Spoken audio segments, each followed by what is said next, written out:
I sing a song of the saints of God, patient and brave and true, who toiled and fought and lived and died for the God they loved and knew.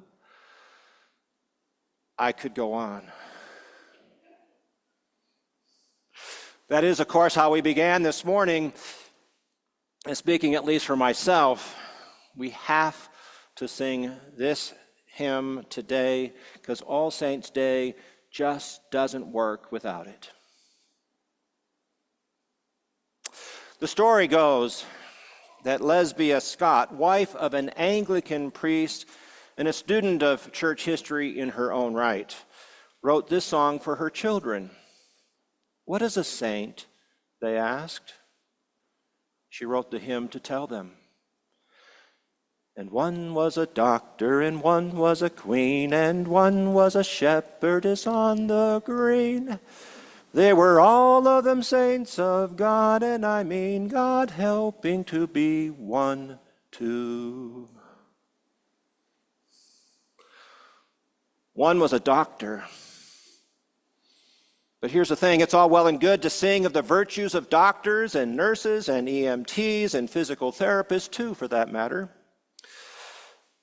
It's all well and good to praise those who offer such care, but the song isn't concerned with doctors in general, but with a particular doctor, St. Luke, sometimes referred to as Luke the physician, celebrated in our tradition as Luke the evangelist, writer of one of the four Gospels. That's the doctor. Lesbia Scott's hymn had particular saints in mind in each of the others mentioned in her hymn. I'm not going to continue singing. I'm just going to speed it up a little. One was a queen. But the queen is not just any regal figure, but Queen Margaret of Scotland, an 11th century saint who founded schools and hospitals and orphanages, caring for the least in society. One was a shepherdess on the green. The shepherdess was Joan of Arc, remembered for not listening to the voices of her critics in the 15th century, but listening instead to the voice of God.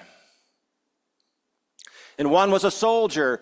The soldier was a 4th century Roman, Martin of Tours, who saw a poor naked beggar one day and got down off his war horse. He tore his cloak in two, giving half to the man. And Martin never took up arms again. And one was a priest, John Donne, a 17th century preacher and poet who reminds us still that no man is an island, that our lives are intertwined for good and for ill. And the one slain by a fierce wild beast, an early Christian martyr, Ignatius of Antioch, devoured by lions in the Roman Colosseum, who believed to the very bitter end of his life that the power of love would prove stronger than death. Their stories are dramatic, they're memorable. But if these stories were the point of the hymn, I wouldn't sing it. Their stories are remembered, but the last half of the last verse tells us why this talk of saints matters. You can meet them in school or in lanes or at sea, in church. Can you imagine that? In church. In church or in trains or in ships or at tea. Always hold the pinky up. For the saints of God are just folk like me, and I mean to be one too. I love the visual pun at the end, 1, 2, obviously. The point of the song, of course, is to imagine that we are each of us and all of us called to be saints in our own time, too. Maybe that's a stretch. Oh, some of you are disagreeing. Well, good for you. I have a friend, Keith Whitmore, friend of mine, a priest at the time when I was in Missouri. Keith grew up in a parochial school system, and he says the subject of saints, as a good Roman Catholic boy, the subject of saints was always part of the landscape. When he was in 5th grade, he says, trading holy cards, pictures of saints with special prayers and biographical sketches was more prevalent than trading baseball cards. There was something helpful, he allows. He learned that saints could be examples of living a holy life, that they could show us how we too might live that kind of a life. But he also got the impression that they were somehow people who lived perfect lives, and he knew certainly he could not do that. He says he tried to adopt a pious demeanor, hoping he might be considered saintly. It didn't work. Least of all for himself. Well, if that's in any way the case for you, I have good news and bad news today, and it's the same news. You're not disqualified. Our celebration of All Saints' Day is supposed to remind us that there are countless saints, including those whose names have been lost to memory. And our celebration of All Saints' Day is supposed to remind us that we too are counted among the saints of God. It is both gift and calling. With that, I turn my attention to this morning's gospel. Jesus doesn't use that word saint in this morning's gospel, but I think he's talking about what it means to be a saint today.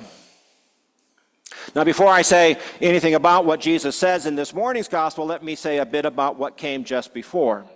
Luke tells us that Jesus had just spent the previous night on a mountain in prayer.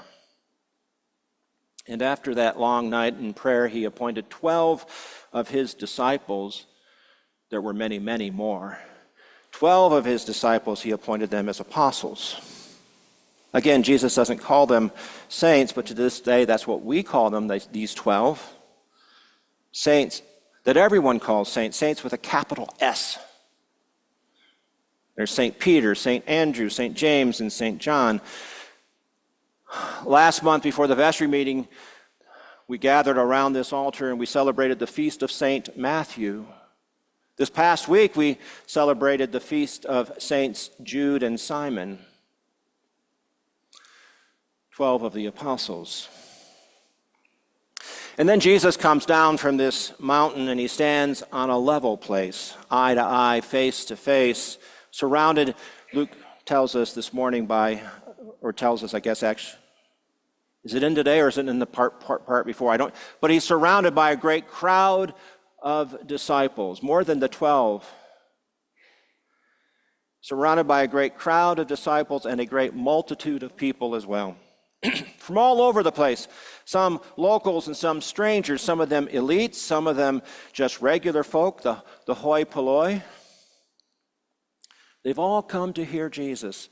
They've all come to be healed by Jesus. All sorts of folks were there from all sorts of places, representing all sorts of situations and conditions. Disciples drawn by Jesus, the curious, intrigued by Jesus, the elite agitated by Jesus. There were rich folk, there were poor folk, the powerful, the oppressed, the sick and the well, they were all there. And when I think on this and when I imagine the scene, I imagine Jesus looking around at this large and diverse gathering and wondering, at least to himself, how are we all going to live together in this world?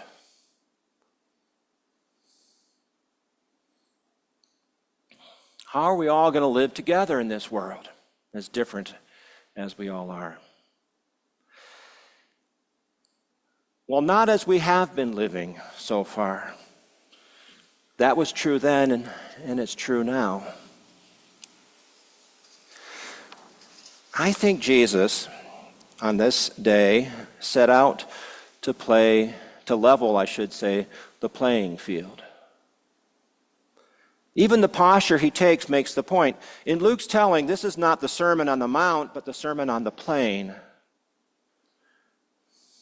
Jesus has come down to a level place to be with this variety of humanity,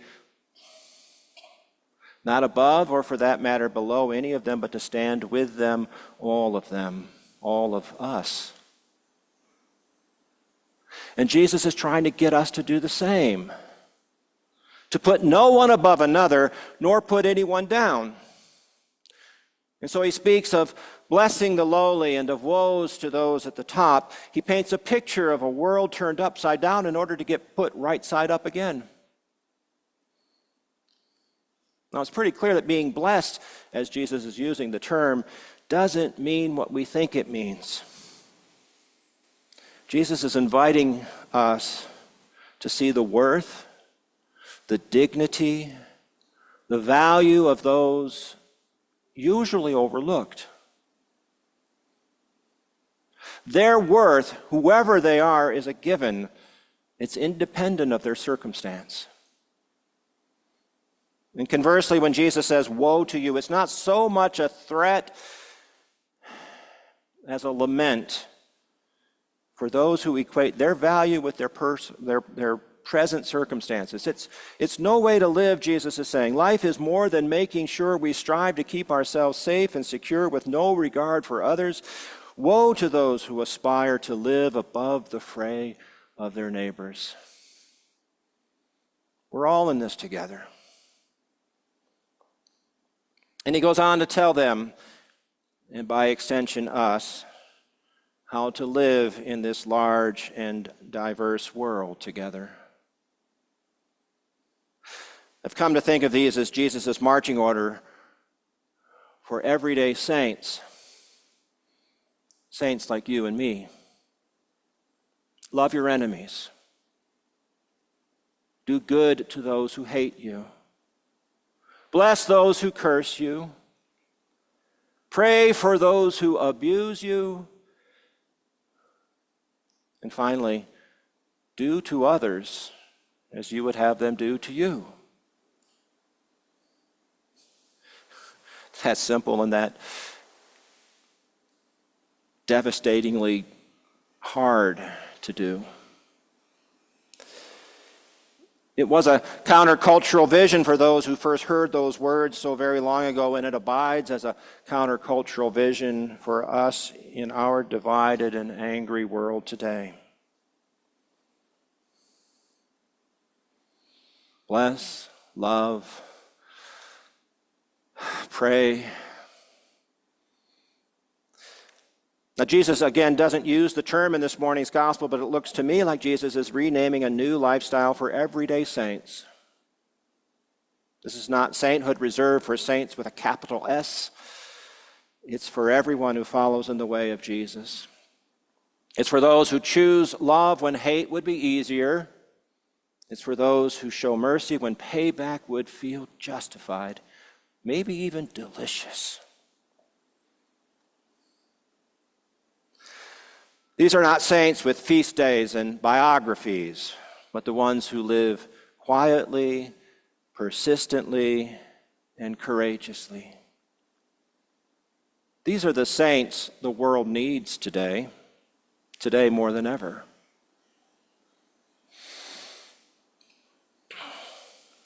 Episcopal priest and preacher Barbara Brown Taylor was once asked, "What makes a saint?"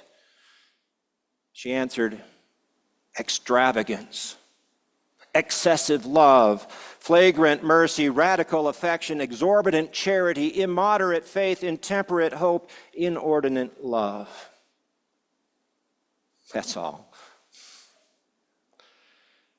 Joan Chittister of Benedictine nuns calls saints role models of greatness. They give us a taste of the possibilities of greatness in ourselves.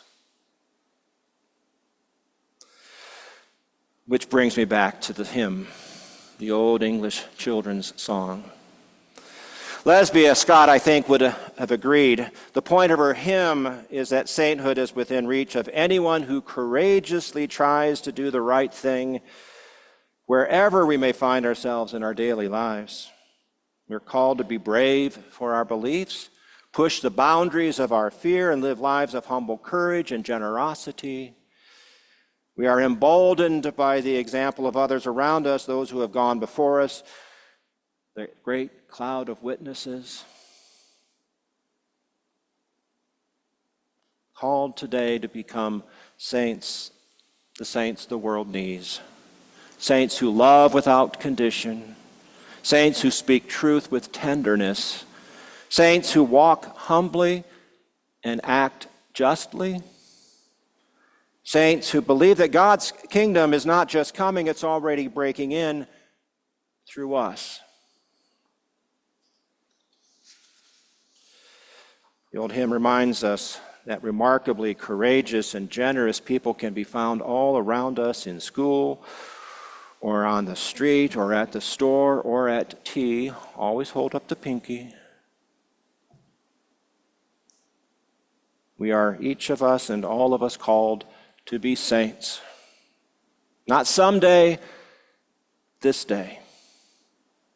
Not somewhere else, but right where we find ourselves. Not after we've got it all together, but here in the midst of our messy lives. The hymn, you see, is not just nostalgic, it's prophetic. It dares to believe that sainthood is not a distant dream, but a daily possibility. So we sing a song of the saints of God, honoring the saints who came before us and God helping, meaning to become one too.